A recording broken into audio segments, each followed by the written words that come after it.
Hi, friends. Welcome to Less Chatter, More Matter, a podcast about why communication matters, how to make your communication hit the mark, and a few tips and tricks I've learned from starting and scaling my business. My name's Mel Loy, and I'm the founder and CEO of Hey Mel Communication and Training, a small communication agency with big energy. I'm also the co-owner of a gym. I teach group fitness. I'm a proud auntie to 11 nieces and nephews, with another one cooking, and wife to Michael.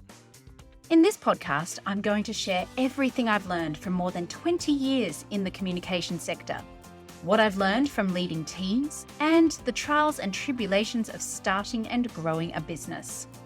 My mission is to help more people communicate more effectively, because when we communicate well, we build better relationships, which makes everyone happier. So sit back and enjoy the ride. I promise these will always be short and insightful, no fluff. And if you've got any questions you'd like me to answer on the podcast, hit me up. All right, let's get into today's topic. Hello, everyone, and welcome back to the show. Of course, if you're just tuning in for the first time, a massive welcome to you as well. As always, I've been loving getting your feedback and questions from those of you who are regular listeners, so please keep sending that through. I love it, and it absolutely does contribute to the content that I am delivering through this podcast, and you should see my list at the moment. I started off one day just like writing out, okay, let's just list all the things I could talk about on this podcast, and I got to about 70 topics. It's now at about 80, so that's thanks to you and thanks to some experiences that I have as I work with my clients as well. So look out for even more content in the future, assuming, of course, that y'all are finding this useful. And it's another beautiful sunny afternoon here in Brisbane. The cicadas are chirping very loudly outside. So if you can hear those in the background, hopefully they're not too distracting. Or maybe for those of you who are in Brisbane or are from Brisbane originally, they'll bring you a bit of a sense of nostalgia. So today I'm going to give you the 101 on how to write a solid communication plan. It's the number one thing I've been asked to do or help with in my career. And while the complexity of a plan does change depending on the context, the key elements absolutely stay the same. So this is going to be a really good, juicy episode for those of you who need to learn the skill or who want a bit of a refresher. Before we get started, let's have a quick chat about why you even need to write a comms plan in the first place. I mean, can't you just go send an email? Well, in some cases you can. If it's literally just you need to let your team know about something, go forth and do it.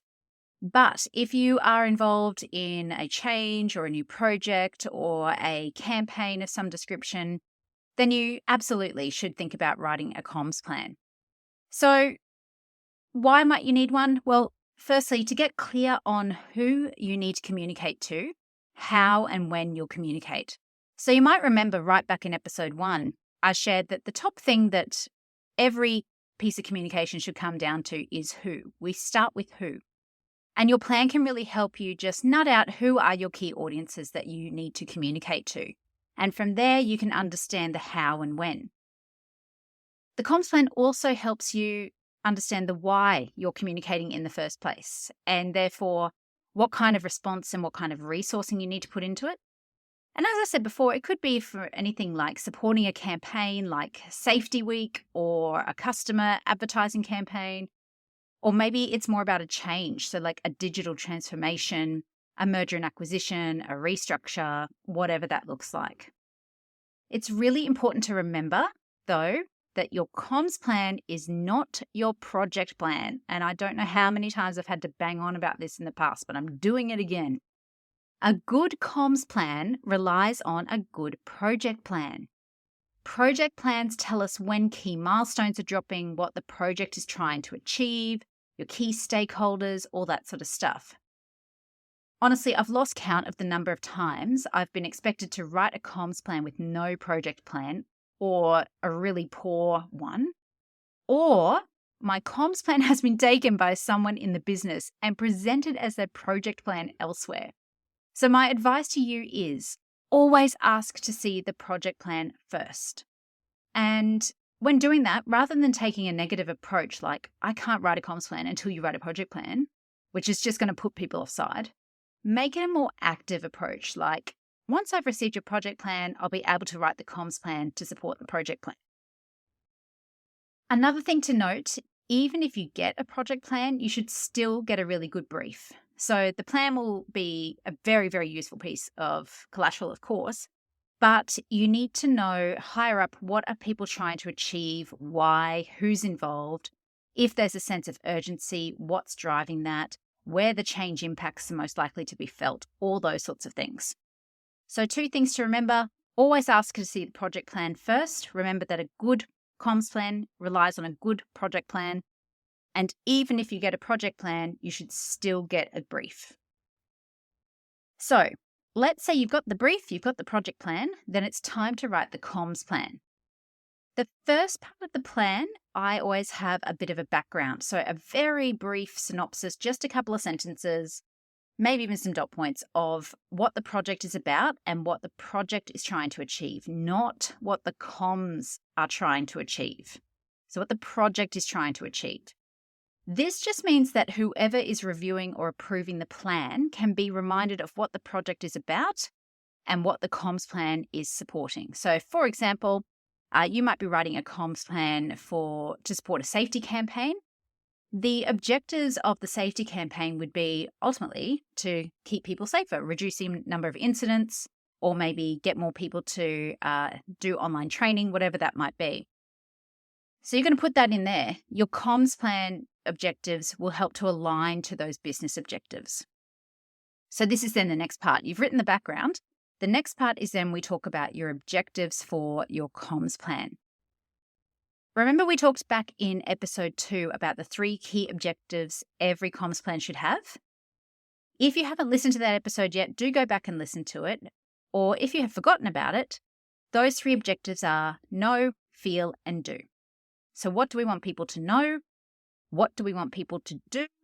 And what do we want people to feel? So again, if we think about a safety campaign as an example, what do you want people to know? Okay, well, that it's safety week, that safety is everyone's responsibility, that we want to reduce the number of incidents, we want to keep people safe, etc., etc. What do we want people to do? Well, we might want them to complete some online training. We might want them to do a checklist of their own area, something like that. What do we want them to feel as a result of the communication? So this is where the rubber really hits the road in terms of tackling into or getting into the emotive side of people's behaviors. People make decisions based on emotion, and so they're more likely to do the action that you want if there's some emotional element that drives them, but it's backed by logic and fact. So if we think about that from a comms point of view, and let's say again it's a safety campaign, maybe we want them to feel a sense of pride in how safe their team is or their business. Maybe we want them to feel a sense of even a little bit of sense of worry about the safety of their colleagues and the people they care about. Maybe it's a sense of worry about, hey, what if I didn't come home from work tomorrow, or I end up in hospital and my family had to go on without me? So those sorts of things, that feel is really going to drive the connection your comms have with your audience. Speaking of whom, now we start to step out the who. So who are your key audiences for your communication? They could be internal, external, or both. So maybe they're team members, the board, the exec team. They could be customers, members. They could be regulators, media even. Who are those people? What do you know about them? In a really complex change plan, what I normally do is actually step out the know, feel, and do objectives by each audience because they can vary quite a bit. But for the purposes of a general sort of typical comms plan, just keep those know, feel, and do quite high level. But stepping out your who, remember, there's no one size fits all. Before you even get to the comms tactics themselves, you need to think about who you're talking to. Your audiences will drive the strategy you choose. They will drive the communication channels you decide to use, or who's delivering them. So is it the CEO? Is it their team leader? Is it somebody else altogether? And what those messages actually are. There might be one overarching why for the project, But that why will mean different things to different people as well. So you have to be really aware of what sort of nuances do you have to apply to your messaging and to your objectives when you're thinking about your audience. So for example, with the safety campaign, well, look, customers might not care all that much, but your people absolutely will. So the differences there will be in the messaging and how you approach it. So absolutely map out your audience. As I said before, internally that could be senior leaders or team leaders, specific teams, even the board. Externally, they might be customers, shareholders, regulators, the general public, media, whoever that might be that you work with, your partners, sponsors, corporate partners. In a complex change, I would map these audiences out by level of impact, but that's a conversation for another podcast. Now, then we get to the comms strategy itself. So in another episode, I'll talk in more depth about the difference between a strategy and a plan, but for the purposes of giving you the 101 in this episode, consider the strategy your overall approach to your communication plan. So for example, will it be people-led? Will you take a predominantly digital approach? Will your comms be timed in a particular way for a particular reason, etc., etc.? So this is the part of the plan where you can demonstrate your strategic thinking. It elevates you above tactics, and it is intrinsically linked to your objectives and your audiences. So again, let's think about that safety campaign. Maybe the comms strategy here would be that you're going to use personal stories of people in the business who have been impacted by a lack of safety or health in some way to demonstrate why it's so important for everybody to be aware of safety. So that's just one strategy. You might also go, we're going to use more in-person events for Safety Week because it helps to drive better engagement. And we're going to have multiple touch points for people to be able to easily access the information they need. Just really examples, but as you can see, that's the approach. I'm not even talking about channels. I'm not talking about messaging, any of that sort of stuff. I'm talking about what's our strategy, our approach to this. Okay, so right now you have written the project background, the communications objectives. You've decided who your audiences are and what your strategy is going to be. It can also be a good idea to list any risks, opportunities, and assumptions. So, for example, you might assume there's going to be a budget available to do some of the things you're advising. That's helpful. But that's just an assumption, perhaps, so you've got to write that down. You might identify a risk, like there's a lot of other announcements going out at the same time in the business, or there's currently a media environment that's not favorable to your industry, or there's a change in leadership happening, whatever that might be. This is your opportunity to show your sense of business acumen. But it's also really important to list these things because the person who is ultimately responsible for approving the plan needs to be well informed, and you might raise some very valid reasons as to why they should switch tactics or even delay what they're doing. I've certainly been in that position before, and it is a benefit of a centralized corporate affairs team that you have this helicopter view of everything that's going on in the business. And so you have this really good opportunity to be able to provide some great advice on what's happening and what some risks are if you see a clash between certain things. Or I've even found before that, one area of the business, one of their teams was doing something, and I knew another team was doing something. It was pretty much the same something. So I hooked them up and said, maybe you guys want to sort this out and then come back to me. So again, this is your opportunity to showcase your sense of business acumen. And when you do that, you show the business what value you can add and that you're more than just the copywriting monkey or the person who pretties up the PowerPoints. You actually have a really good head about you and your sense of the business itself. Now, moving on, in some comms plans, you might include key messages. I personally like to keep them in a separate document for a couple of reasons. The number one reason is people get distracted by them. So they get caught up in semantics when really what you want them to focus on is the plan itself. So if you've got them in your comms plan, honestly, that people really get caught up on this stuff and just distracts them from what you really need them to do. Also, unlike the comms plan, or at least in my experience, there's usually so much back and forth on key messages that having them in the same document as the comms plan would actually delay the approval of the plan. At least if you can get the plan approved, you can keep pushing ahead with things, and the key messages can kind of float around the background, going back and forth between people.